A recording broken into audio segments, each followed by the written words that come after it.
I grew up being the nice girl, not popular, not hated, just forgettable. While others were experimenting with eyeliner or public speaking, I was the quiet one sketching planners and highlighting school notes. No one thought I'd ever stand out. And honestly, I didn't either. I remember the moment it hit me. In a group photo, I blended into the background, literally.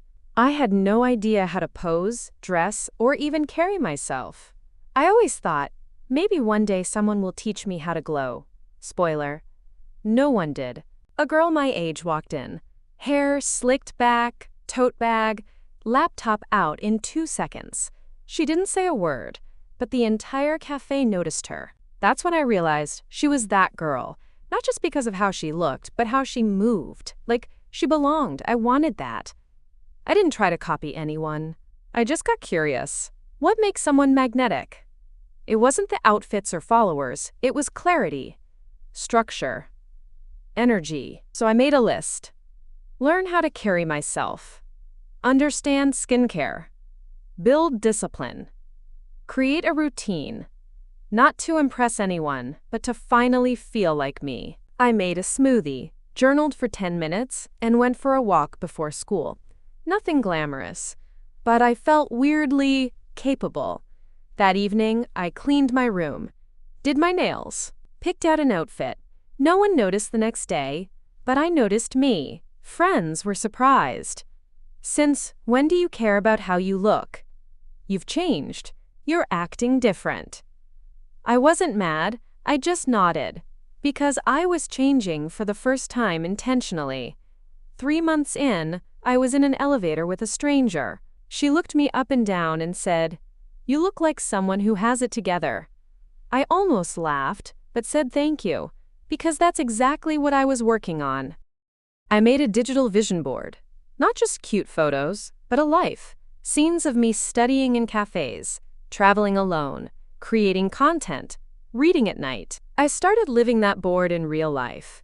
Not by luck, but through 15-minute habits, tiny choices. One of my closest friends started pulling away. She'd say things like, "Okay, Miss Perfect," or, "Not all of us have time for that." It stung. But I realized I wasn't doing this to impress anyone. I was building stability. If that threatened her, it wasn't my job to shrink. I fell into a productivity spiral, over-planning, getting upset if I missed a workout, feeling guilty for resting.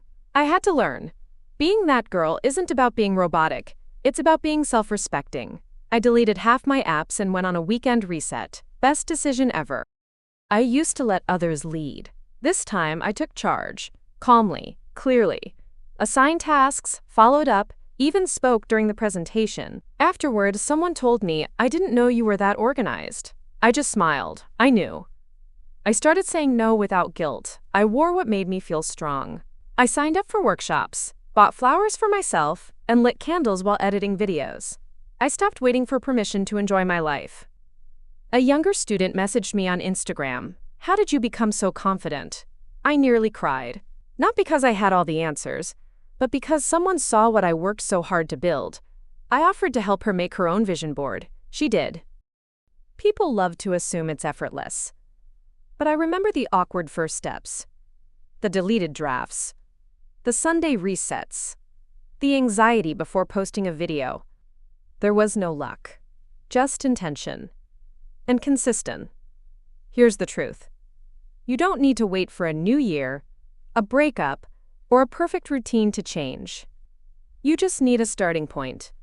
Even if it's as small as drinking water and walking outside. The world doesn't decide who gets to shine. You do. The hardest part wasn't failing. It was being visible while trying. I was used to being quiet, helpful, in the background. So stepping into something bolder, more visible, made me feel like I had a spotlight on my flaws. But I reminded myself, if I didn't allow myself to be seen trying, I'd never be seen succeeding either. An opportunity came up. A local panel for young women entrepreneurs. Old me would have said no immediately, but this time I said yes. I had no clue what I'd say. I wasn't even sure I belonged there, but I prepared. I showed up. I talked. and people listened. That one yes became the start of many. Confidence doesn't come from comfort. I learned this fast. Every new room I entered, every bold opinion I voiced, felt uncomfortable. But I started to embrace it. The sweaty palms, the awkward silences, the fear. Discomfort became a sign I was growing, not failing. I was scared of criticism. But something shifted. I started to see feedback not as an attack but as information. Not everyone's opinion needed to matter, just the ones that came with kindness, experience, or truth. That shift freed me from people-pleasing. One of the hardest lessons? Sometimes, when you grow, people pull away. Some friends preferred the older, quieter version of me. I grieved that, but I realized I didn't owe anyone a smaller version of myself to keep them comfortable. I met someone who saw the big picture, who didn't see me as too ambitious, too sensitive, too much. She had walked this path before me. Her belief in me gave me something solid to lean on while I was still building my own. I hosted my first event. I planned it for weeks. It was okay, not amazing, not terrible. A few things went wrong, but I did it. I laughed, I learned, I moved on. Not everything has to be perfect to be worth doing. There were no overnight successes, but I began to notice the small wins. Someone DMing to say I inspired them. A client referral, a compliment from someone I admired. Those small wins stacked up, and over time, they rewired my self-belief. For years, I chased what success was supposed to look like, but eventually I asked, what does it look like for me? The answer wasn't loud or flashy. It was being in alignment with who I am, making impact, feeling proud. That became enough. Confidence wasn't about big moments. It was built through consistent action, planning my week, prioritizing rest, tracking progress, keeping promises to myself. I didn't need to feel amazing every day. I just needed to show up. I stopped minimizing my wins. When I did something well, I shared it. I celebrated it. Not out of ego, but out of honesty. If I wanted others to take me seriously, I had to model that first, by owning my success. I didn't get the internship I had spent 3 weeks preparing for. And you know what? I didn't spiral. I let myself feel disappointed for a moment, then reminded myself this wasn't a step backward, it was a redirection. And maybe the most powerful realization of all, someone else's no didn't define my worth. 2 weeks later, I submitted a pitch for a freelance project. It wasn't flashy, it wasn't viral, but it got accepted. For the first time, I was getting paid for something I created, because I believed I had something valuable to offer. Not metaphorical. I mean literally, I changed how I dressed. Not to impress anyone, but because I wanted to feel like me. That meant letting go of trends that didn't feel right, and building a wardrobe that supported who I was becoming. I had tried every morning routine on TikTok. Eventually, I stopped copying and started customizing. My version: 10 minutes of journaling, 15 minutes of walking, and a big glass of water. No 5 a.m. wake-up needed. I used to avoid feedback. It felt like criticism. Now I actually ask for it. Because growth comes from knowing where you are, not pretending you're already perfect. Ever notice some people only hype you when you stay the same? I did, and I started stepping back from those dynamics. Not a dramatic exit, just less engagement, more space. Eventually, I built a circle where growth was celebrated, not threatened. I had chased being that girl by curating an image. What I learned? It's not about being seen a certain way, it's about showing up in a way that feels aligned. That's real confidence. I stopped waiting for a body transformation to love photos of myself.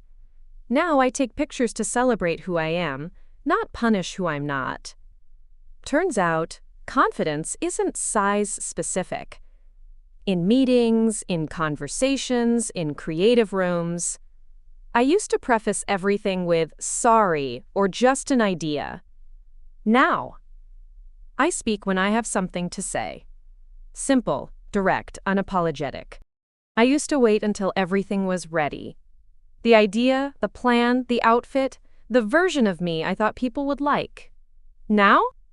I start when it's real, not perfect. Done beats perfect every single time. I stopped hiding behind low effort. Stopped pretending I didn't care. The truth was, I cared a lot.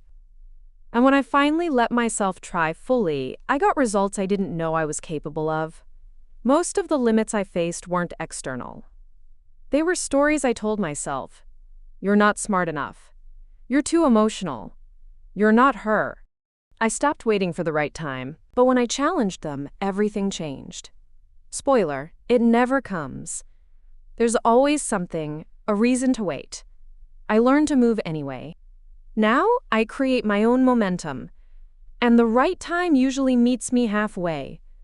There's a difference. Believing in yourself doesn't make you too much. It makes you grounded, certain, rooted. And those who are uncomfortable with that, not your responsibility. I used to take pride in needing nothing. Not asking for help, not wanting too much. But guess what? I do have standards. And now I say them out loud. It's not neediness, it's clarity. I found power in boundaries. For a long time, I thought being liked meant being available. That love meant always saying yes. That the more I tolerated, the more people would stay. But it didn't make me feel loved. It made me feel invisible. Saying no doesn't make you rude. Taking space doesn't make you selfish. Having boundaries doesn't make you cold. It makes you safe. To yourself, first and foremost. I became the girl I once envied. Not because I copied her, but because I finally trusted my own voice. Turns out, the girl I admired had always lived inside me. She just needed a little room to breathe. Becoming her wasn't the end. It was the beginning. There's no final level. No arrival point. Becoming her wasn't about reaching a destination. It was about becoming me, more fully, more loudly, more completely, every single day. People still judged. You've changed. You're full of yourself now, maybe. Or maybe I just stopped apologizing for wanting more. I didn't clap back. I just let those comments pass through me like wind. They no longer rooted themselves in my self-worth. I sometimes thought about the years I spent playing small, but I stopped seeing them as wasted. I needed them. I learned in those years. They made the now possible. Growth isn't linear, and neither is confidence. They said I wasn't that girl, but I didn't need to become their version. I became mine. Confident, honest, grounded. Not perfect, not above fear, but not afraid to try anymore. That, to me, is enough. I used to believe that being that girl meant having it all together. Waking up at 5 a.m., glowing skin, the dream job, the curated life. And because I didn't look or feel like her, I assumed I wasn't enough. So I shrank. I made myself smaller, quieter, easier to digest. I didn't want to make anyone uncomfortable. Not with my opinions, not with my excitement, not even with my dreams. But here's what I've learned. The version of that girl the world tried to sell me wasn't made for someone like me. And the more I chased her, the more I lost myself. Becoming her didn't come from a sudden transformation or a makeover montage. It was slower than that, and a lot more real. It looked like showing up when it felt awkward, speaking up even when my voice shook, letting go of people who only liked the quiet, polished version of me. And honestly, most days I didn't feel like that girl. I just felt like someone trying her best. But the more I stopped trying to be someone else's definition of success, the more I found peace in my own. For a long time, I thought confidence was something you had to feel before doing anything bold. Like, you wake up one day and just feel ready to speak up, apply for that job, or take that risk. And because I didn't feel that way, I assumed I wasn't that girl. I stayed quiet, waited, and played small, thinking confidence would arrive on its own. Eventually, I realized I'd been looking at it backward. Confidence doesn't come before action. It's something you build through action. That changed everything for me. It was in the messy mornings when I chose to keep going. In the little moments, I stood up for myself without over-explaining. In the nights, I took care of myself without making it aesthetic for anyone else. Eventually, I stopped chasing the version of me that would finally be good enough and started living like I already was. Confidence didn't arrive all at once. It came from proving to myself, over and over, that I didn't need to perform to be worthy, that I could take up space, that I could be soft and strong, unsure and brave, growing and still deserving of celebration. So no, I'm probably still not that girl, the one they all imagined. But I became someone I like, someone who shows up honestly, with her full heart, even when it's scary. And that version of me? She's exactly who I was meant to be. If no one's told you this lately, you don't have to become someone else to be enough. You already are. You always were. And trust me, the moment you stop playing small, the whole world adjusts.